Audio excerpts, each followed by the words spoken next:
जिंदाबाद। श्रीमान रविंद्र रैना जी जिंदाबाद। Welcome welcome welcome welcome welcome welcome sir.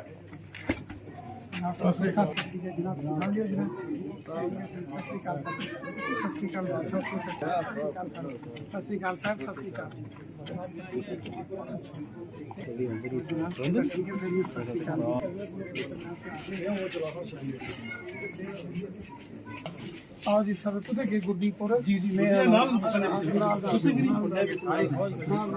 जी जी आओ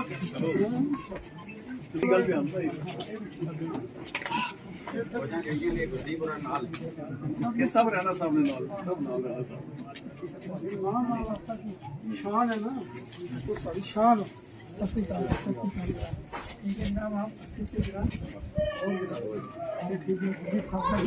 श्रीमान रविंद्र रैना जी जिंदाबाद। श्रीमान क्या बात है आई नो सर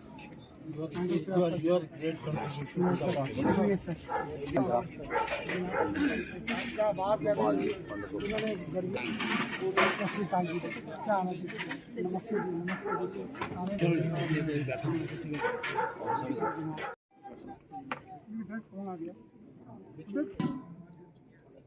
काबिल इज़्ज़त रविंद्र रैना साहब,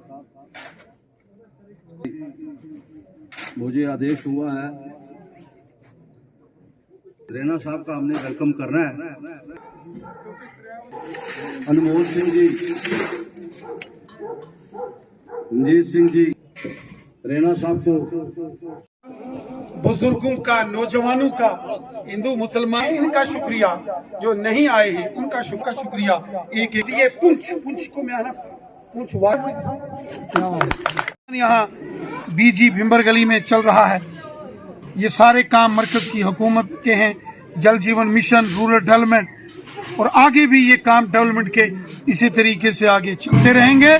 मैं उम्मीद करता हूँ भारतीय जनता पार्टी का कारवां और ये काफिला और तेजी के साथ आगे बढ़ेगा और आने वाले सालों में यकीनन जीत में ये बीजेपी की कोशिशें यकीनन जीत के लिए रंग लाएगी। प्रधानमंत्री मोदी साहब ने लाल किले से ये ऐलान किया था कि एक देश में एक चुनाव होना चाहिए, वन नेशन वन इलेक्शन होना चाहिए, पार्लियामेंट के इलेक्शन, असेंबलीज के इलेक्शन और जो शहरी इलेक्शन है, निकाय चुनाव, वो एक साथ होना चाहिए।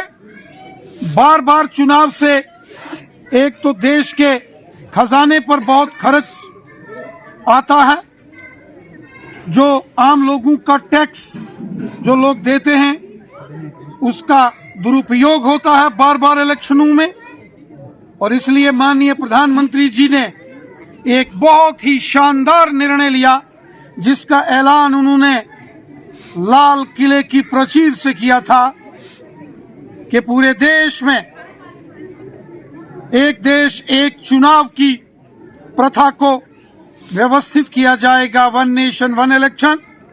अब मोदी सरकार की कैबिनेट ने उसको मंजूरी दे दी है। विंटर सेशन में ये बिल देश के पार्लियामेंट में आएगा और मुझे लगता है, पूरा भरोसा है, सर्वसम्मति से यूनानिमसली ये बिल पास होगा और हमारे देश में वन नेशन वन इलेक्शन, एक ही बार चुनाव, जितने चुनाव हैं एक ही बार कंप्लीट होने चाहिए। बार बार चुनाव का होना भी ठीक नहीं है, फिर कोड ऑफ कंडक्ट लगता है, डेवलपमेंट के काम रुकते हैं, देश के खजाने पर इसका असर पड़ता है। इसलिए माननीय प्रधानमंत्री जी का ये निर्णय कि एक देश में एक चुनाव व्यवस्था, वन नेशन वन इलेक्शन, ये जबरदस्त सोच है। हम माननीय प्रधानमंत्री मोदी साहब का हृदय से धन्यवाद करते हैं। नहीं कर सकता है विपक्ष। आज पूरे देश में कांग्रेस पार्टी समेत तमाम अपोजिशन पार्टियों को हाशिए पर खड़ा कर दिया, इसलिए बार बार इसका इन साजिशें नहीं चल